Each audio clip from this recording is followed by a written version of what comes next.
নির্বাচন আইন অনুযায়ী ম্যানুয়াল এবং কনস্টিটিউশনাল প্রভিশন সবকিছুকে মেনটেন করে একটা নির্বাচন কমিশন একটা শিডিউল ঘোষণা করলো এবং সেই শিডিউল অনুযায়ী সরকার সেটাকে বাস্তবায়ন করছে এবং সেই অনুযায়ী সরকার ব্যবস্থা নিয়েছে। নির্বাচন কমিশন তাদের এখতিয়ার এবং ক্ষমতা বলে এগুলা কার্যকর করেছে এবং এই কার্যক্রমে সংসদে বৃহত্তর দল যারা থাকে, মেজরিটি পার্লামেন্টারি মেম্বারদের সাপোর্ট এর যে পার্টি থাকে, সেই পার্টি তাদের নমিনেশন দেয়।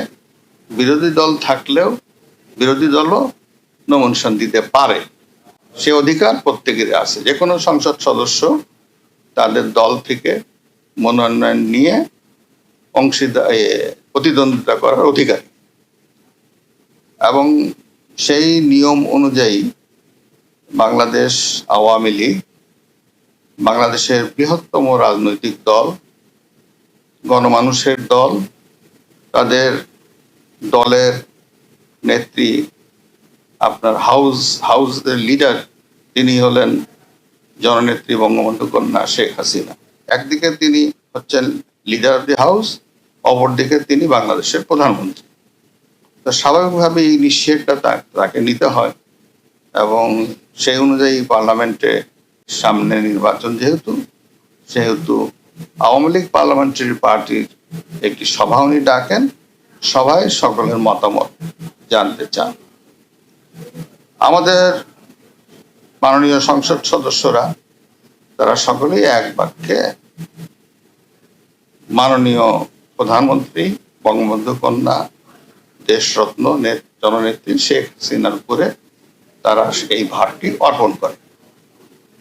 অর্পণ করলে তিনি গতকাল সকালে তার দলীয় ক্যান্ডিডেট ঘোষণা করেন।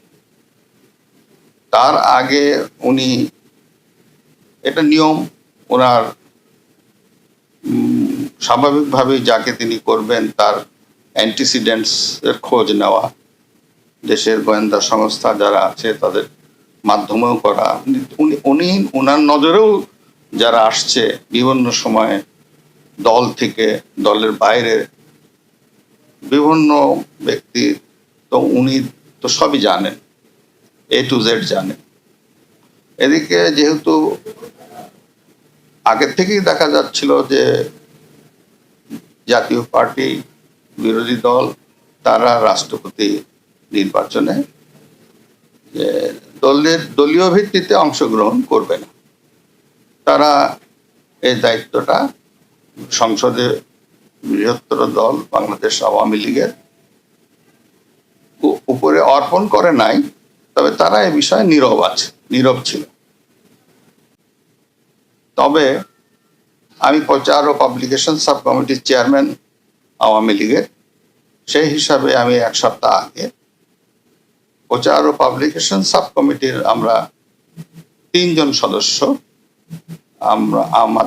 উনি ডেকেছিলেন এবং আগামী নির্বাচন সম্পর্কে আওয়ামী লীগের দৃষ্টিভঙ্গি কি হবে ও প্রচারণা আমরা কিভাবে করব এবং দেশের যে সামগ্রিক মূল্যায়ন, উন্নয়নের মূল্যায়ন এদেশের সাধারণ মানুষের কাছে তুলে দিতে হবে এবং উনি একটা দিক নির্দেশনাপূর্ণ বক্তব্য আমাদের কাছে তুলে ধরেছিলেন যে নির্বাচন স্বচ্ছ, স্বাধীন এবং নিরপেক্ষভাবে নির্বাচন করতে চাই। এক্ষেত্রে নির্বাচন কমিশনের সহায়তা দেওয়া হবে, নির্বাচন কমিশন তাই চায়। সরকার তার সাধ্যমতো সকল সহযোগিতা নির্বাচন কমিশনকে দিবে।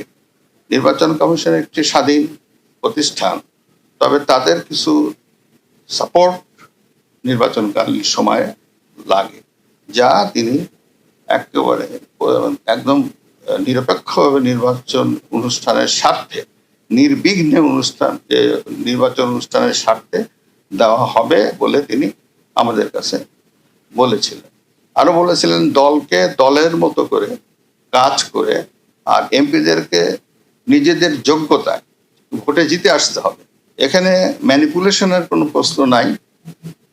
তার মনের মধ্যে স্পষ্ট এবং পরিষ্কার যে আমি এমন নির্বাচন দেখতে চাই যে নির্বাচন জাতীয়ভাবে আন্তর্জাতিকভাবে এটা গৃহীত হবে।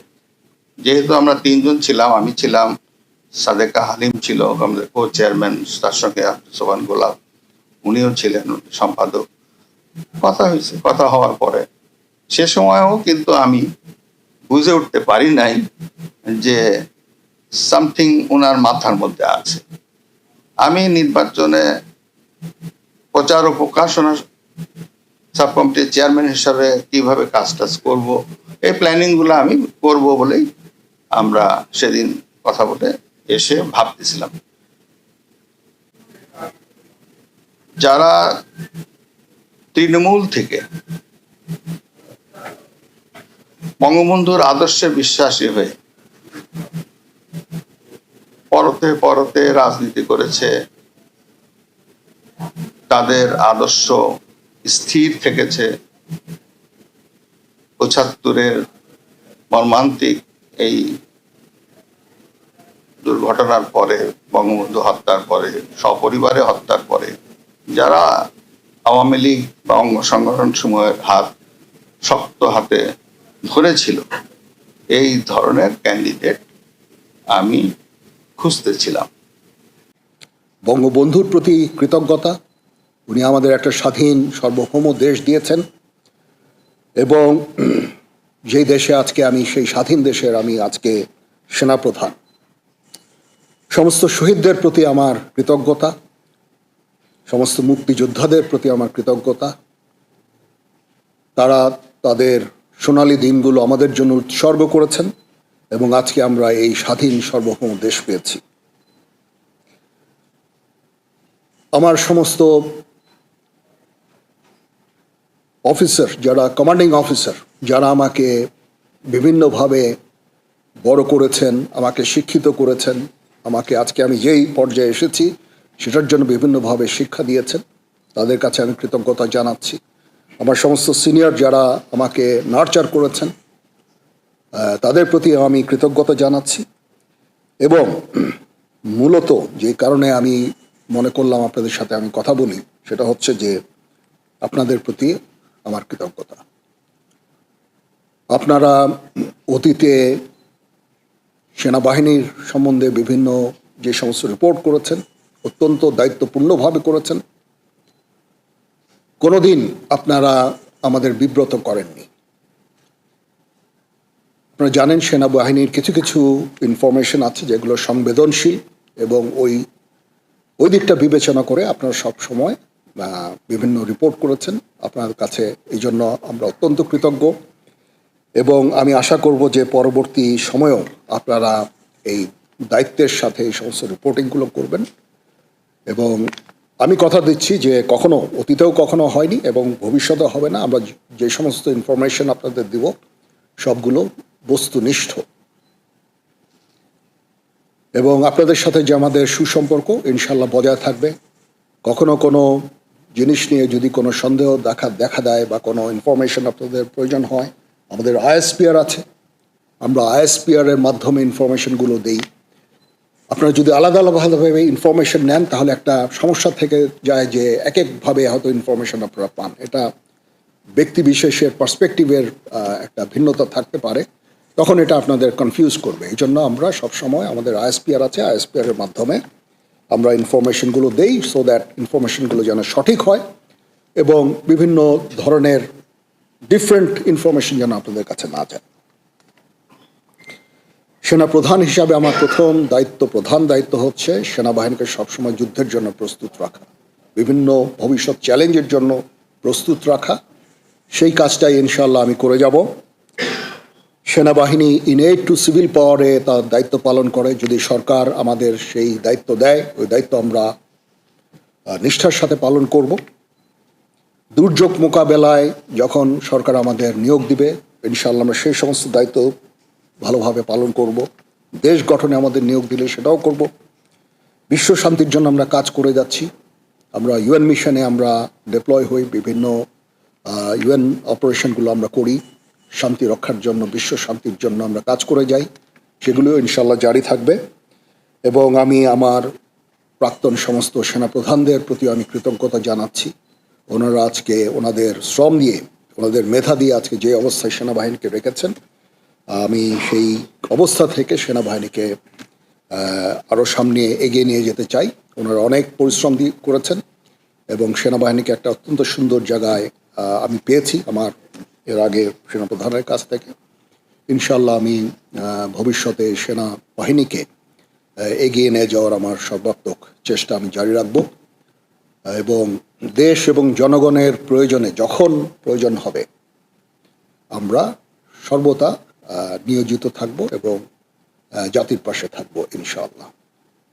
তো এই হচ্ছে দেশ জাতির কাছে এবং আপনাদের কাছে আমার অঙ্গীকার। মোটামুটি এই কয়েকটা কথাই আমার ছিল। আপনাদের যদি কোনো প্রশ্ন থাকে, কিছু জানতে চান, আমার সাথে কোনো কিছু শেয়ার করতে চান, ইউ মোস্ট ওয়েলকাম। জি, আমার অতীতে যা সেনাপ্রধানরা যারা কাজ করেছেন অত্যন্ত ভালোভাবে কাজ করেছেন। তারপরেও শৃঙ্খলা একটা ইস্যু থেকেই যায়। সেনাবাহিনীকে সবসময় সুশৃঙ্খল রাখতে আমি কাজ করে যাব। ট্রেনিং আমরা সবসময় করছি, এই ট্রেনিংটা যেন জারি থাকে সেই দিকটা আমি দেখব। আমরা ইউএন মিশনে চ্যালেঞ্জিং দায়িত্ব পালন করছি। আমাদের অফিসার্স, সৈনিকরা সবসময় ওখানে কাজ করে যাচ্ছে। এইটাও একটা চ্যালেঞ্জ এবং এটাকে সামনে নিয়ে যাওয়া এবং এটা জারি রাখা, সেই কাজগুলো আমি করব। এবং এগুলো মোটামুটি আমি চ্যালেঞ্জ হিসাবে আমি এভাবে দেখছি না, বাট এই কাজগুলো ইনশাল্লাহ করব। দেশ জাতি গঠনে যখনই কোনো কাজে আমাদের নিয়োগ দেওয়া হবে সেই কাজগুলো আমরা করব। এটার প্রধান কারণ হচ্ছে আপনাদের কাছে কৃতজ্ঞতা জানানো। অতীতে অনেক সেনাপ্রধান এভাবে কথা বলেননি, গত 2 সেনাপ্রধান হয়তো কথা বলেছেন, বাট আমি মনে করলাম যে আপনারা আমাদের এতভাবে সাহায্য করেছেন, আপনারা এই সংবেদনশীল সংবাদ প্রচারে এত দায়িত্বর পরিচয় দিয়েছেন। আমি যদি আপনাদের সাথে কথা না বলি সেটা মোটেই সমীচীন হবে না। আপনাদের প্রতি কৃতজ্ঞতা জানানোর জন্য বেসিক্যালি, এবং পরবর্তীতেও যেন আপনারা আমাদেরকে এইভাবে সাহায্য সহযোগিতা করেন সেই জন্য আমি মনে করেছি যে এটা আমার জন্য অত্যন্ত জরুরি যে আমি আপনাদের সাথে কথা বলি। প্রথমত হচ্ছে যে আমরা এঙ্গেজড সমস্ত দেশগুলোর সাথে। মায়ানমারের সাথে আমরা এঙ্গেজড। আমাদের ওখানে ডিএ আছে, প্রতিনিয়ত ডিএদের সাথে তাদের সরকারের যোগাযোগ আছে এবং আমাদের মধ্যে একটা আন্ডারস্ট্যান্ডিং আছে। আমি এই মুহূর্তে মনে করি না যে তারা নিজেরাই নিজেদের দেশে অলরেডি একটা সিভিল ওয়ারের মতো নিয়োজিত আছে। সিভিল ওয়ারে তারা কোনো ধরনের অ্যাগ্রেসিভ কোনো কিছু করবে আমি বেসিক্যালি আমি মনে করি না। তারপরেও আমাদের সেনাবাহিনী সবসময় এই প্রস্তুত আছে। নেভি আছে, নেভি তার পেট্রোলিং বাড়িয়েছে, সেখানে তারা ফ্রিগেট পাঠিয়ে সবসময় পেট্রোলিং করছে। বর্ডার গার্ডও প্রস্তুত আছে, যারা সেন্ট মার্টিনসে ডিপ্লয় থাকে সবসময়, এটা আগেও ছিল। বাট ইন ডুইং সো আমরা কোনো ধরনের প্রভোকেশন আমরা করি না। মায়ানমারের সাথে আমাদের রোহিঙ্গা ইস্যু ছাড়া there is no other issue. আমরা চাই যে তারা এই রোহিঙ্গাদের ফেরত নিয়ে যাক। তাছাড়া তাদের প্রতি আমাদের অন্য কোনো ধরনের বিদ্বেষ বা কোনো ধরনের সমস্যা আমি দেখি না। So we are engaged with them. এবং ডিফেন্স ডিপ্লোমেসি একটা জিনিস বলে একটা কথা আছে, যখন 2 ফোর্সেস একে অপরের সাথে কমিউনিকেট করে সেই ফোর্সের পক্ষে হঠাৎ করে যুদ্ধ শুরু করা ভেরি ডিফিকাল্ট, এটা হয় না, ঠিক আছে? এই জন্য ডিফেন্স ডিপ্লোমেসিও ইজ ভেরি ইম্পর্টেন্ট। আমরা তাদের সাথে এঙ্গেজড আছি, সবসময় কথা বলছি এবং শান্তিপূর্ণ উপায়ে আমাদের এই রোহিঙ্গা ইস্যুটা সমাধানের আমরা চেষ্টা চালিয়ে যাচ্ছি। আমরা কখনো হতাশ নই। আমি মনে করি যে একদিন না একদিন ইনশাআল্লাহ এই সমস্যার সমাধান হবে। আমরা সবসময় তাদের সাথে এঙ্গেজ থাকবো। তো